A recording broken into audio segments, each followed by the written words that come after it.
Insurance isn't one size fits all. That's why drivers have enjoyed Progressive's Name Your Price tool for years now. With the Name Your Price tool, you tell them what you want to pay, and they'll show you options that fit your budget.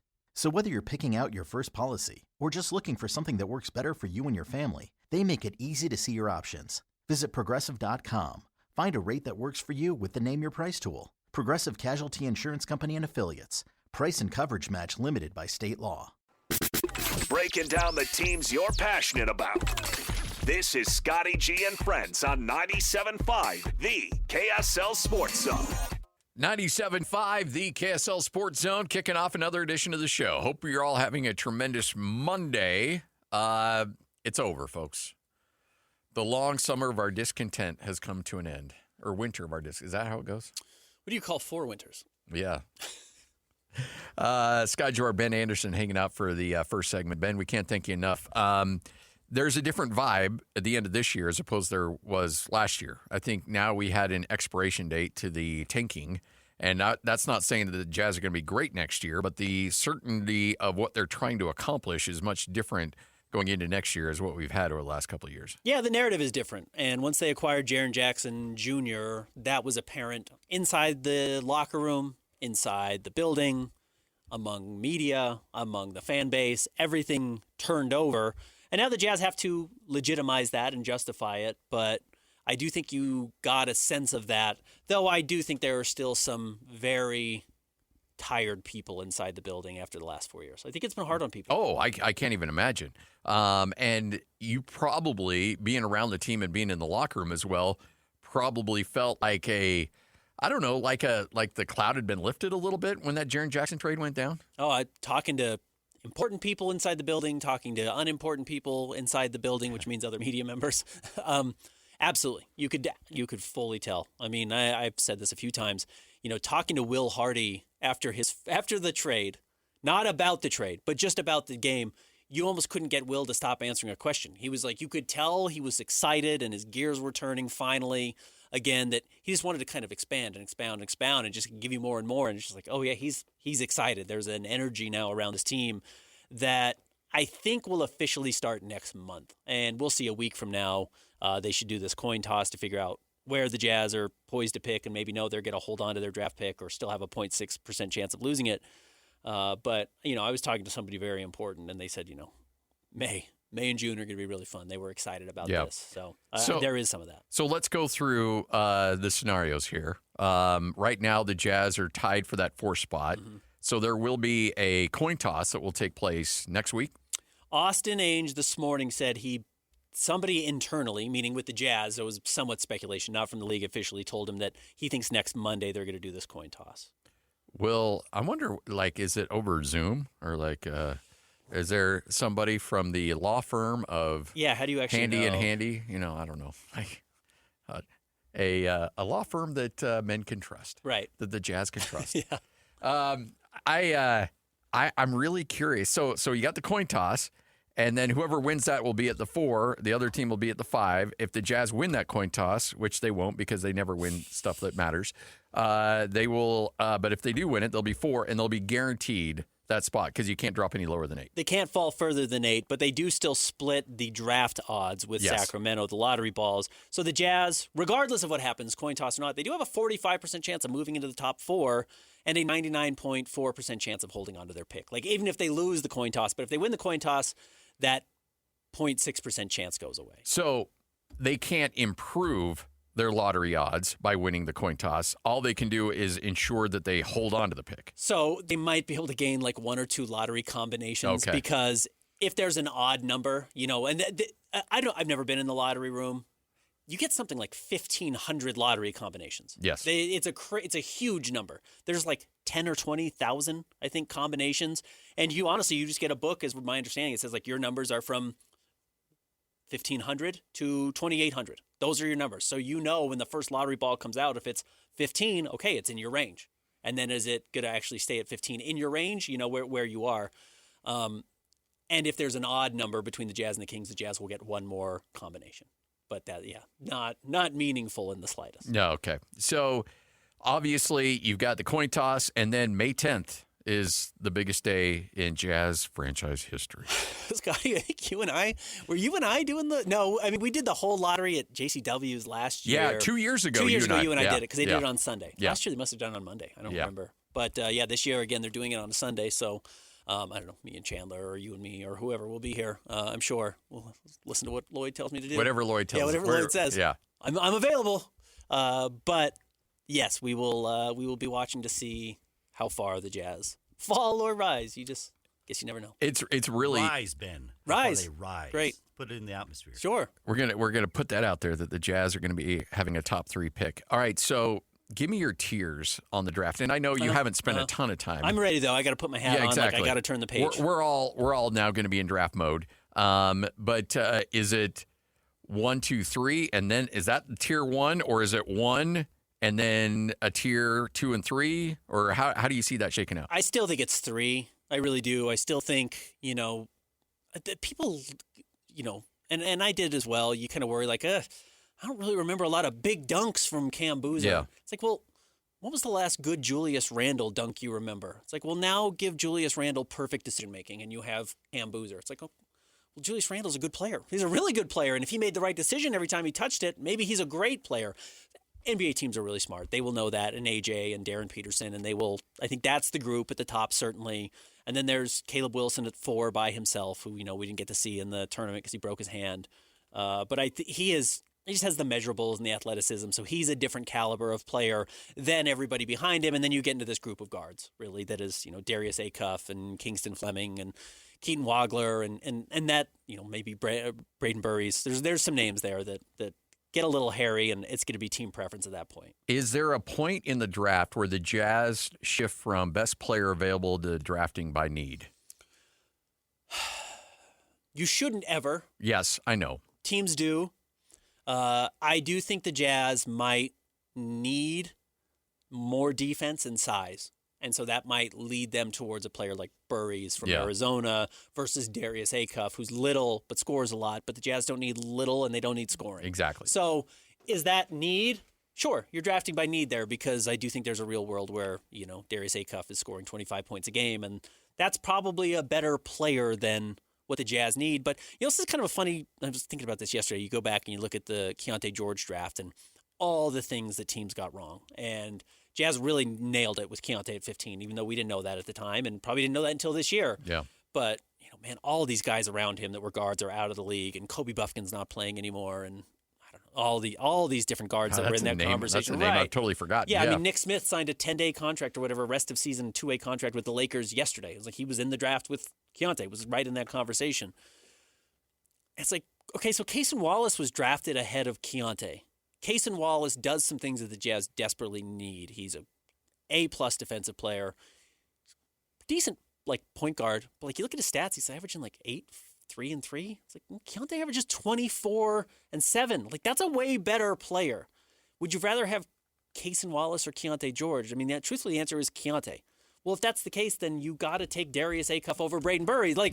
Even if 3 years from now you wish you had some of the things that Cason Wallace does, the guy who just gives you so much is probably a better player. And that's where it gets really hairy and difficult, and you have to weigh out what you think this needs to look like in a couple of years. Well, and it's really an interesting situation because now that you do have, a guy that is playing extremely well, do you draft around him in team building? So you do have your guy averaging 24 and 7. So now do you draft with a Burry guy thinking, okay, well that'll strengthen us defensively, right? And then the mistake there is, well, how soon can he actually help you? Nah, that's a good point. I mean, Cooper Flagg's awesome. How many games did the Mavericks win this year? None? Yeah. How much did Wemby help in year one for year San Antonio? One, I think they were around 40 wins, So his first year, he's not helping you. His second year, maybe he's ready to help you, whoever it is. Third year, they're probably starting to play well. Well, what do we think this Jazz team's going to look like in 3 years? We have no idea, which is why you have to draft best player available. Because if it doesn't matter if you have the best rookie. You asked me last week, who would I vote for Rookie of the Year, Con Knipple or Cooper Flagg? And I just have this part of me that's gnawing to say it's Cooper Flagg because in 3 years, Cooper's going to be so much better than Con Knipple. Well, so don't worry about who the best first-year player is or who fits, and that's why drafting for fit is such a bad idea, unless you're really in the 20s or 30s, and even then, like the key examples of that are Jimmy Butler. Yeah. Jimmy Butler's the 30th pick. Well, Jimmy Butler wasn't good until his third year either, and Jokic was great. He didn't win Rookie of the Year. Now, he ended up being a better player than Karl Anthony Towns, but they were rookies together. It doesn't really matter if you're good as a first-year player. So take away what we've seen out of Cooper Flagg this year. And I know what your answer is going to be here. But somehow eliminate the last 7 months of Cooper Flagg from your memory and put Cooper Flagg, the college player, in this year's draft. Is he still number one overall? I do think he's definitely still number one. He's definitely no later than 2. There was an argument that A.J. DeBonsa could go over Cooper. Now, A.J. is not a good defensive player, or at least did not play good defense at BYU, and that may have been a requirement. That may have been we got to have you on the floor as much as possible. So save your energy and don't get in foul trouble, because if you do, we're going to be in real trouble.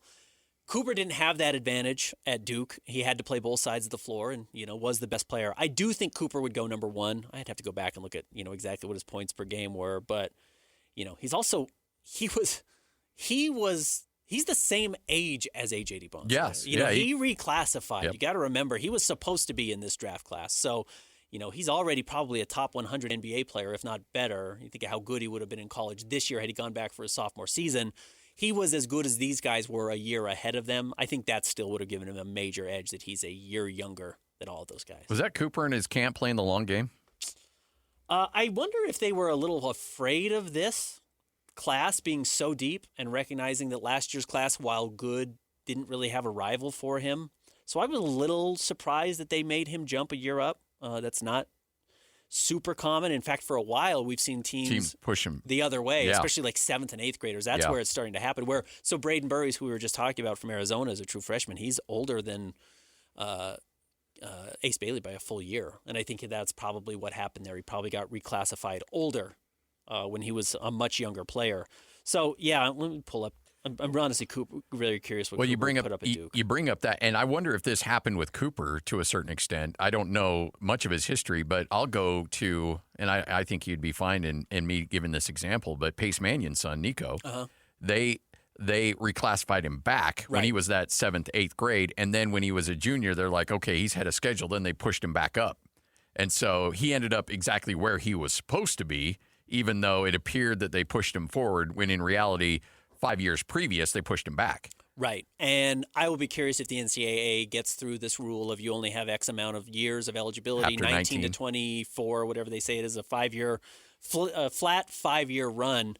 You don't want to really reclassify because you want to have a young freshman. You don't want to have an old freshman anymore, because conceivably you could say, well, I've got 25, I can get to whatever that extra year is, as opposed to being older. All right, so you look ahead for this Jazz offseason. Your number one priority outside of the draft, is it Walker Kessler? It's got to be. Yeah, it's getting Walker back. And ideally, you get him at a good price. You may have hurt yourself in your ability to do that. Is this a Gordon Hayward 2.0 when you rolled the dice on Gordon and essentially he made you pay? It could be. I mean, this certainly, I wonder if Walker. And by the way, when I make pay, I'm not talking about when he left. I'm talking about the contract before that everybody lost their minds about. Right. Dennis Lindsey said, we're not going to give you a max contract, but if you can find it, go do it. And he went and found it. Yeah. And the Jazz said, great, we're signing you, no question about it. And then it really hurt that relationship. I do think this relationship with Walker has been damaged. You will recognize here that in all the end of season conversations, Walker is not one of them. I don't know if Walker didn't want to talk or whatever, but he was not out there. So would Walker last year have been okay just saying, like, I just want to be locked up and be secure, give me 4 years and $100 million and that's okay? And now maybe it's 4 years and 110 or 120 or 130, and then you're looking at a $30 million price tag.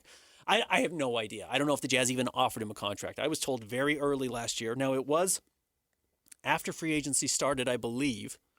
I couldn't remember the exact date, but it was pretty obvious that the Jazz were not going to give Walker a deal last summer, because they wanted to go into this year with more salary cap flexibility, and they ended up kind of not needing it because they went out and traded Jaren Jackson Jr., and they're not going to, go out and need to go and sign a big player. Jaren Jackson Jr. is their big player. So that might have been a mistake. That might have hurt them. And I understand why they didn't know Jaren Jackson Jr. was going to become available, so they wanted to maintain flexibility as long as possible. But it could come back to bite them, and then that hurts because Keontae's up for an extension, and these guys are going to start making more money. Or if you do need to go add a player to be that missing piece, that $8 million extra you're paying Walker potentially prevents you from being able to do that. Well, and also that's another reason why you would love to be able to hit on this draft pick in a top 3 because you get them on the cheap for at least the first few years. Yeah, it's why Ace needs to take a real step forward. You know, and we do our mailbag with the podcast, and the big question was, can the Jazz afford to keep Cody Williams next year? It's like absolutely. Cody costs even at $6 million, which is an overpay for Cody. The Jazz are actually not up against it this season. They're fine. Their books look just fine this season. But next year it's going to be really tight. 27, 28, not 26, 27. They're fine this next season starting in October. After that, it's going to get much more difficult. All right, so you look ahead to roster building next year and take free agency and the draft out of it a little bit. Who that got extended opportunities outside of maybe Cody and Ace do you anticipate really help themselves in this last stretch of the season? Flip the most of anybody. I think he just, at $3 million a year, again, I wish I could say absolutely blind, don't worry about the cost, but he only makes $3 million. That's a really good number for a guy who can probably give you 15 to 20 minutes a night if he has to. And he's not a 5, and that might be an issue for him because the Jazz are going to need a true backup 5. I think even if Jaren plays there sometimes next season, I do think they're going to still want to go get a player who is, what the Celtics got with Nimi Keita, and then he really exploded and turned into a great player. You go and you find a guy like that. Maybe it's Nurk, or maybe it's somebody else altogether. It could easily be, anybody. There's a million bigs out there that you come in as your 5th big or your 4th big and your backup center who doesn't need to play a lot, but just needs to be big and grab some rebounds. Those guys are available, but Flip's ability to back up Lowry, probably play next to Jaren, is going to be really beneficial. What's my boy Conchar? He's around. I think he's going to be on the team. Come on, Mr. Triple-Double. There is honestly something about his ability to fill the void of whatever the team doesn't have this night in this matchup, I can do. If I need to rebound, I'll rebound. If I need to get steals, I get steals. If I need to get assists, I'll play backup point guard. He actually might alleviate some of that pressure to go and find your 3rd string point guard, which I thought could be potentially like Vince Williams, who also came over in that trade and then tore up his knee and is not a part of the team anymore. John Conchar might be able to give you some more of that kind of big guard playmaker when needed. So I think he's maybe the last player in the rotation next year, but I think he's probably in the rotation. I think Svi is as well. That's the next player I was going to ask you about, because I think that he has really entrenched himself here. I think they loved him. I think Will Hardy fell in love with him. And I know he didn't play at all this season and people didn't see him. It's because he got too good. It's because the Jazz wanted to lose games, and Svi being out there, he was just too effective. He's a good defensive player, which Austin Ainge and Will Hardy both said this morning, non-negotiable. We have to get a lot better defensively, especially on the perimeter. I bet Svi was the Jazz's best perimeter defender this year. We just didn't see him a whole lot. All right. Have you ever been around a game quite like what you saw against Memphis in terms of who was out there on the court? Because you've seen some interesting games over the last couple of years. Yeah, that one's got to be at the top of the list. That was certainly the team the Jazz played against who had the most. Who are the? Yeah. I'm a sicko. I'm a diehard. I had not heard most of those players. I've never heard of most of those players. 2 of them I had some real understanding of. I'd written draft profiles on them. They played 6 guys total. I knew who 2 of them were. So no, what is that? 75% of the roster. I didn't know who it was. 66% of the roster. I really didn't know who they were, which is very bizarre. And look, they could say almost the same thing about the Jazz outside of Cody Williams and Ace Bailey. Yeah. So and John Conchar, who played and was familiar. All right. So this time next year, locker room clean out, whenever it ends, whether it's the end of the regular season or into the playoffs or after a playing game, whatever the case is, what are we going to be talking about in regards to Ace Bailey, as we recap his season? I wonder if there's going to be some disappointment that he didn't take a bigger leap. A lot of times people talk about this sophomore jump, and honestly, it's not skill-wise. It's usually physical. And then sometimes I think you have to recalibrate your game to match your physical improvement, and they call it the sophomore slump or whatever causes it. I remember Walker coming back after his first year, and Walker was so good as a rookie. And he said, like, man, I am in so much better shape going into year 2. I'm going to be way more athletic, and you're going to see all these things. Then he had a terrible year 2. It was really bad. And it's like, what happened? It was just like he couldn't quite get the athleticism to match up with where his skill was, and he probably let his skill slip a little bit because he was spending too much time in the gym. Even Austin Ainge this morning said, like, oh, Ace's entire summer is going to be about being in the gym and building out his body. And then Will Hardy brought up his body. Like, it's the most important tool you have. It's the most important thing guys have. It's why the draft combine is funny. It's like, yeah, you can watch these guys go out and scrimmage. It's like they just want to see what your actual measurements are. Are you actually 6'7", or are you 6'9", or are you 6'5"? You know, and if you're 6'9", you're going to go in the top 5, and if you're 6'5", you're going to go 14 to 18. It's that simple. So Ace working on his body is going to be huge, but I wonder if it doesn't allow his game to catch up. I'm curious if he understands, you know, how to blend his skills with what a physical advantage would actually be. Because right now, his crazy shot making, you know, the fadeaways, the pull-up from 18 feet, the one dribble pull-up, those are actually a response to not being a strong person. Yes, that's a good point. Why does Giannis not have a mid-range jump shot? Because he didn't need it. Why do you need it? Yeah. Yeah, if you can run everybody over, why did Magic Johnson not learn to shoot threes? Well, Mark Price needed to. Mark Price better shoot threes, otherwise he's not in the NBA. Well, Magic Johnson was 6'9" and could bowl you over, and Giannis does the same thing. Ace can't bowl anyone over yet, so he's got to be really good at that jump shot. Once he starts to bowl you over, then he's got to start realizing, okay, do I need to keep doing that, or am I going to still stick to the 18-footer, which is where I've programmed my mind and I'm comfortable? I won't be surprised if that's not in concert next year, and that might get to year 3 when it really figures it out. Yeah. Ben, thanks for your time, man. Appreciate it. My pleasure. All right, here he is, Ben Anderson, Jazz Insider, and you can catch him over at KSLSports.com, and you got a Jazz Notes podcast you're going to tape here in just a minute. Yep. That I've kept you way too long. No, not a problem. Well, Maddie's up next, Yep, and then you got I to know. do all that other Poor stuff. Chandler. All right, coming up next, we continue to get you ready for the Jazz offseason, but had a chance to sit down and chat with Steve Starks, talking about Major League Baseball, talking about the Power District, even some conversation about the Bees and Real Salt Lake with Messi coming to town. We'll chat with Steve Starks coming up next, 97.5, the KSL Sports Zone. This guy actually has friends. Nice. This is Scotty G and Friends on 97.5, the KSL Sports Zone. Happy Monday, everybody. 97.5, the KSL Sports Zone. Scott Gerard with you. Hey, we got a busy day. A lot of Jazz talk. You'll hear from Austin Ainge coming up a little bit later on. You'll hear from Will Hardy. You'll hear from Jaren Jackson. We've got you covered from top to bottom, all things Jazz related. It's locker room cleanout day for the Jazz as the season mercifully came to an end. Jazz finished the year 22-60 on the year.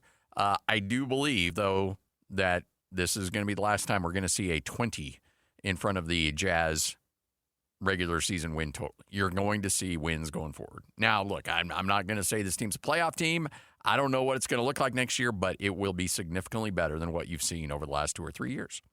So take some solace in that. Now you get to judge the team on wins and losses. Now there's a higher level of accountability because the Jazz have set themselves up for that. A couple days to keep in mind. Next week, sometime, there will be a coin flip.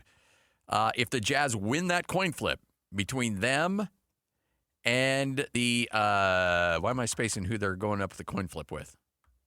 Is it the Clippers? I don't know. Anyway, the coin flip will take place next week. If the Jazz win that, Sacramento. If the Jazz win that pick or win that coin toss, they will be in the 4 slot, which means the Jazz cannot fall any further than 8. That guarantees the Jazz will hold on to their draft pick. It will not go to OKC. Now, if the Jazz lose that coin flip, they'll be slotted at 5, which means that there is a 0.4 chance that somebody could leapfrog 4 teams could leapfrog the Jazz, push them all the way down to 9.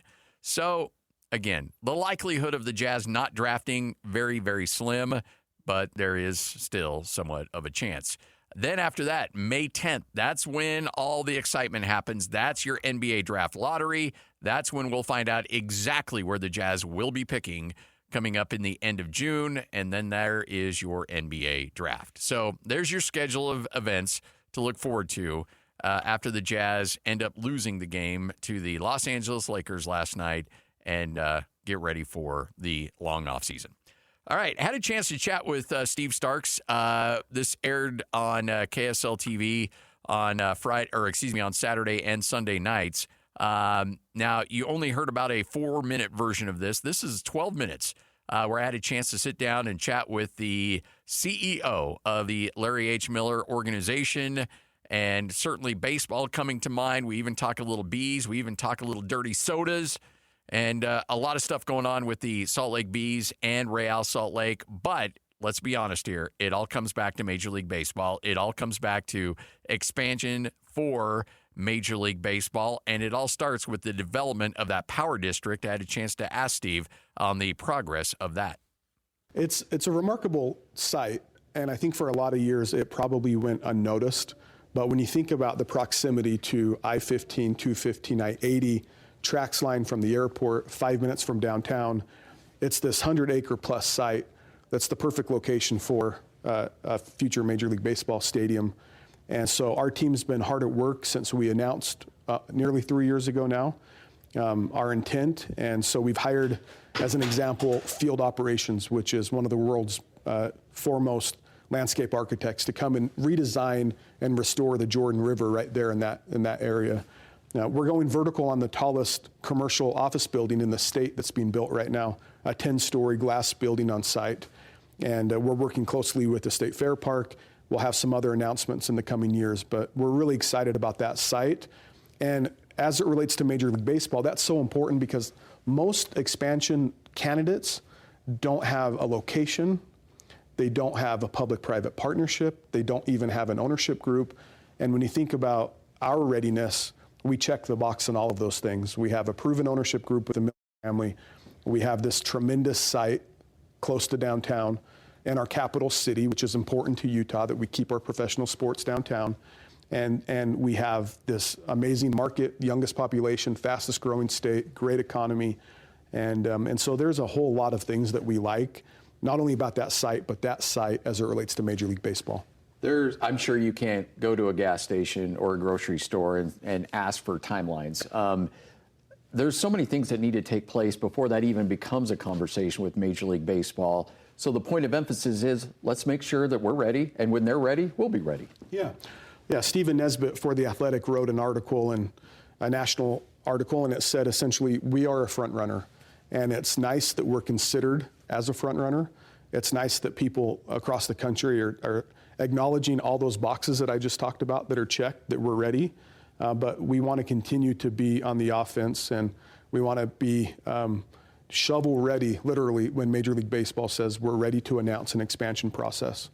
The one thing that is really interesting when you see a lot of these situations in other cities, sometimes there's some divisiveness between political officials or taxpayers or whatever the case might be. There's a lot of decisiveness. Here you've got fans on board, you've got politicians on board, you've got the local economy, everything hopping in the right direction, which is something that, frankly, not a lot of cities have.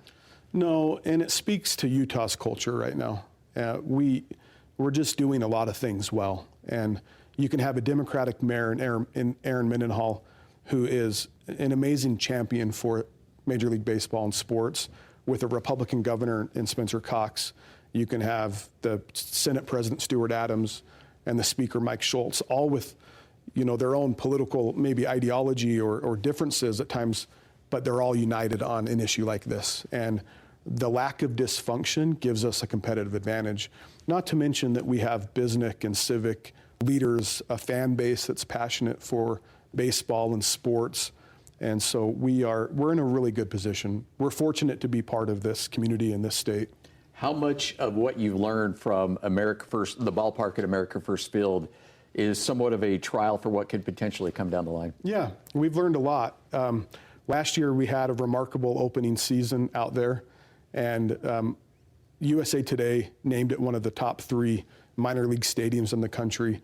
If people haven't had a chance to visit it in downtown Daybreak, encourage them to. You'll have a phenomenal baseball experience. But I actually had a couple people from out of town with me last night, and we went out to the ballpark. And these are professional baseball people. These are people who've designed, who've built stadiums that are in that ecosystem. And they were raving about that experience out there and what's been built. And so we have a talented team that has not only built that stadium, but led the renovation at the arena in 2017. We're in design right now to renovate America First Field for Real Salt Lake and the Utah Royals. So we do have an experienced team. We also have great consultants, third-party service providers that are engaged, and it's really important to us that we build a world-class Major League ballpark. If you haven't been down there, it's really remarkable because it's more than just a ballpark. It's an experience, and I'm sure that's something that you want to replicate in the Power District. I know that the Battery area of Atlanta was something that you took a look at. It's not just about a ballpark. It's the neighboring area. It's the infrastructure around it that makes it so appealing. Yeah, I think that's been an evolution with sports, is that you can use these venues to anchor mixed-use development. And so people want to live close to it. They want to go shop, have restaurant experiences. Businesses want to be close to it. And so that's what's happening in downtown Daybreak. There are restaurants, there's a plaza, there's a concert stage. Last year we had 20 plus concerts out there. You know, you're getting 2,500 people out there on a summer night for a concert when the ballpark's not in use. And then you can go to Hires Big H, or Red Iguana's opening next month out there. Nice. Nomad, Pizza and Salad, Momenta Cafe, and some other announcements that will be happening soon. So it has it all. So the fun thing about AAA baseball is that you can have some fun with it. You know, it's not as rigid. And look, I love Major League Baseball, and I'm fired up. But the fact that you can have for one day a week, you can have the dirty sodas, and you can have some fun with that. The partnership with Swig, and to be able to really, you know, cut back and have some fun with that. I mean, when I saw that come across, I'm like, come on, you can't get more Utah than that. No, it's classic Utah. It's really fun. And it's also bringing a different demographic to the ballpark every Wednesday night when they wear those dirty soda jerseys. We have a lot of female fans that are embracing it, that are buying the merchandise. If I told you the sales numbers, you would be amazed. And not only in Utah, but nationally, people have bought the Dirty Sodas merchandise, shirts, hoodies, hats. And so it's a fun brand. It is uniquely Utah, and it's something that you can only do in minor league baseball. Also, if it's an internet firestorm, and people love the Savannah Bananas, they're coming in August. Yeah. When you stop and think about 2026 in Utah with sports, it's pretty remarkable. In 2 weeks, Inter Miami and Messi are coming to America First Field to play Real Salt Lake. The world's most famous athlete. We had over 100,000 people submit to be able to buy tickets. And so you have that phenomenon. And then, like you said, in August, we have the Savannah Bananas. And if you haven't seen them, it's a blast. It's some of the most fun I've had at a sporting event in a long time. Fortunately or unfortunately, tickets went really quick for that event too. But we have a lot on the horizon that's really fun. And the Mammoth made the playoffs, which is an awesome accomplishment for a new franchise. When you look at acquiring something like that, you've got to have great facilities. You've got to have a great reputation, because they're not just going anywhere. And the fact you're able to bring them to the ballpark is really an impressive feat. Yeah, we were proud of that. Our teams have done a nice job designing, building that ballpark and the experience. But last year we also hosted an event called, it was Major League Baseball's Home Run Derby X. And it was a lot of fun to be out there. And you had former players like Nick Swisher and others that participated in that. And they were signing autographs for the kids. And to have former Major League players like that on the same field as the Bees, future Major League players. And then we host youth baseball games. It's pretty fun to think about everybody who's on that field and how it kind of transcends now generations of talent, from youth to aspiring to former Major League players. And then the Savannah Bananas will just bring a lot of fun. So you mentioned Messi, and I don't know if people truly appreciate the global icon that he truly is. You look at signature moments of sports here in the state of Utah, the NBA Finals, the Olympics, so many great things. Messi playing in Utah is going to be right up there with them in terms of the eyeballs on the state of Utah. No question about it. He is a global phenomenon. He's the world's most popular athlete in the most popular sport in the world, and we're really excited about it. Obviously, the ticket demand was through the roof. Our players are excited about it. You have players like Xavier Gozo, who grew up in Utah, came through our academy, who's now one of the most talented young players in MLS. European Premier League teams are circling, wanting to bring him over there. And so our players, our fans, the community should be really excited about that. You have so many years with the Utah Jazz. What has the transition been like for you and the LHM group in learning soccer and being back in the ownership world? Yeah, it's been a learning curve. We're just about 1 year of ownership, and for the first 6 to 9 months, we took a wait and see approach. We wanted to learn. David Blitzer, when he bought the team, invested in the academy, and you're starting to see that pipeline of players come through now, which is really paying off. At the same time, we have some experience that we've brought to bear that I think is helping. We believe that when you build a sports organization, you build it from the inside out. And you start with things like medical and analytics and scouting, obviously culture, competitiveness. And so we've tried to bring all of those lessons learned from our Jazz days to Real Salt Lake and pair it with what they have already done so well for so many years. And you look at this year's squad, and we're off to a great start. We're sitting near the top of the Western Conference. We're 4-1-1. We've already beat several teams in the West that were high playoff teams last year. And we have this blend of youth, 18 and 19-year-olds with veteran depth. We're athletic, we're talented, and so it's been really fun. And now feels like we're just starting to get enough experience underneath ourselves where we can continue to invest and build. You mentioned Xavier Gozo. What's it like when you look at somebody who's becoming his trajectory is just through the roof in the world of soccer. Everybody in Europe's keeping an eye on him. The national team's keeping an eye on him. Everybody's recognizing the talent that he has. And to see Utah next to his name and the academy that was built here, that he is a true homegrown player, that's a remarkable step for this organization. It's one of the best stories in Utah sports right now. And the more and more people that watch him and see his athleticism and realize that he is one of our own, he grew up here. He's charismatic, he's talented, and like you said, he's on the international watch list right now, so to speak, because of all those things. But you also take Diego Luna, who we hope makes the men's national team, represents Team USA this year with the World Cup, and several other young talented players. It's a great group. How much does the World Cup this year really help bring attention to soccer? Yeah, I think it helps. I mean, those that were here 30 years ago would say that the last time America hosted the Men's World Cup, it was really the catalyst for Major League Soccer's creation. And when you think about where that league has come in 3 decades and where it sits today, it's a top 10 league in the world. Talent's coming across the sea to play here. And I think that it will only bring more attention and spotlight to the sport locally. And soccer is going to continue to really grow. And its best days in our country are still ahead of us. And this will only help with that. There you go. Good, fun conversation with Steve Starks. And always great to sit down with him. Had a chance to work with him a lot back in the day when we were owned and operated by the Jazz. And he's just a tremendous leader. Big fan of his, always will be. Good friend. And look forward to seeing what will happen down the line. And, folks, I do think that there are a lot of confident people out there nationally that really feel like that Salt Lake City is on pace for an opportunity to get themselves a Major League Baseball team. And right now, you look at what the Miller Group has built with Big League Utah, I think there's a lot to be excited about because, number one, you can look at it from a standpoint of, as Steve mentioned, the ballpark site already in place. The funding already in place. The plans, every politician is on board, whether Democrat or Republican. Everybody's on board. Public is on board. You don't see this level of commitment coming from all sides very often. It is very, very rare to see a situation like this.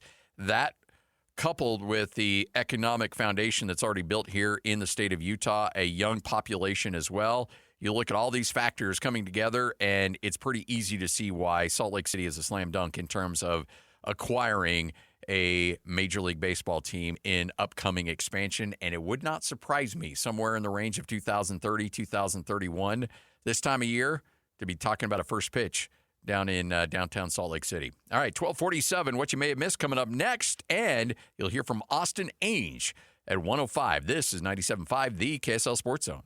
You're locked on to Scotty G and Friends on 97.5, the KSL Sports Zone. 97.5, the KSL Sports Zone. Time for another edition of What You May Have Missed. All brought to you by Paris RV. The Toy Hauler Month continues at Paris RV with over 200 new and used toy haulers in stock across 20 brands.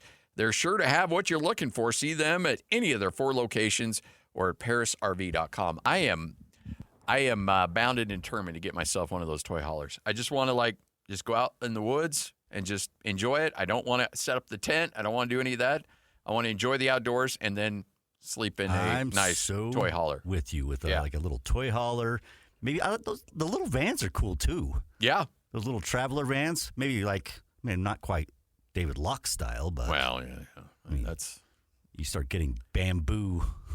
You could get the David Locke van, or you could get a 4-bedroom house in the avenues. I know, it's very true. Both are going to run you about the same. The bamboo cabinets, and it's like, geez Louise. Yes. The struggle is real. We're not joking, by the way.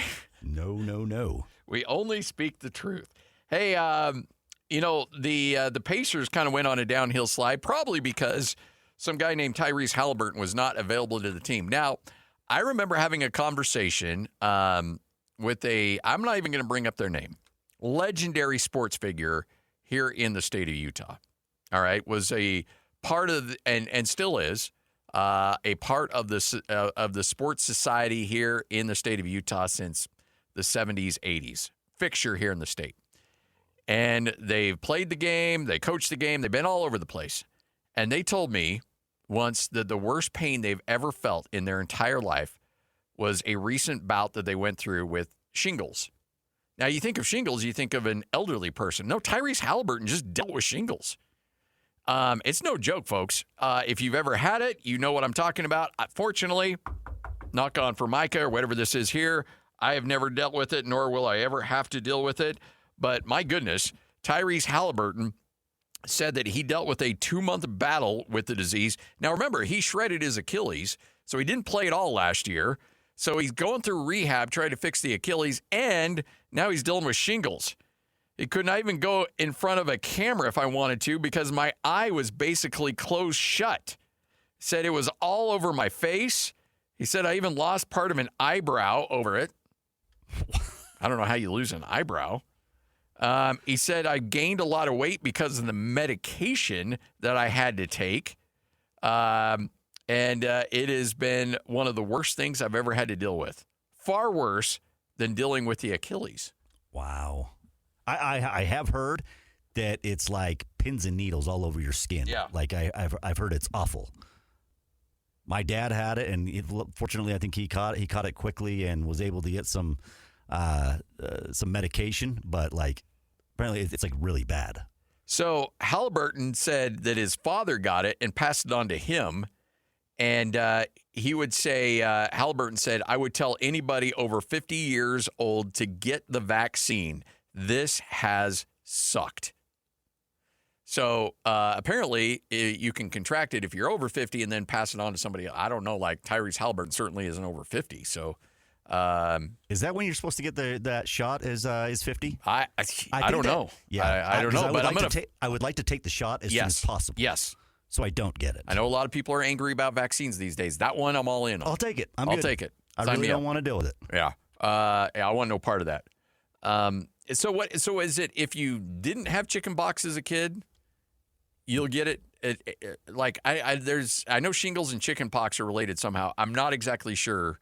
I guess I could just WebMD this. I think you can still get it even if you've had chicken pox. Is it because you got chicken pox? Yeah, I think that's what it is. Okay. I could be wrong. I'm not a doctor. I'm sure we'll have somebody firing up on Twitter here pretty soon letting us know. But anyway, if you've had shingles, apparently it is no bueno. Just ask Tyrese Halliburton, who summed it up succinctly. Yes, this has sucked. Oh, WebMD this thing? You can get shingles if you had chicken pox. It is caused by. Now we're getting a little bit too doctory. I don't want to get into this. All right, fair enough. Bottom line, apparently go get the vaccine. Yeah, go get the vaccine because I hear, like I said, it's supposed to be one of the more miserable things. Yes, maybe not kidney stone miserable, but it's up there. Yeah, You've done the kidney stone. I've done the kidney stone. Stones are no Apparently, fun. Jay Stevens kidney stones doesn't bother Jay Stevens whatsoever. He goes to the hospital, gets him zapped, and then he's like, all right, I'm fine. Get me back out on the ice. All right, 1 o'clock straight up. You're going to hear from Austin Ainge straight ahead. This is 97.5, the KSL Sports Zone.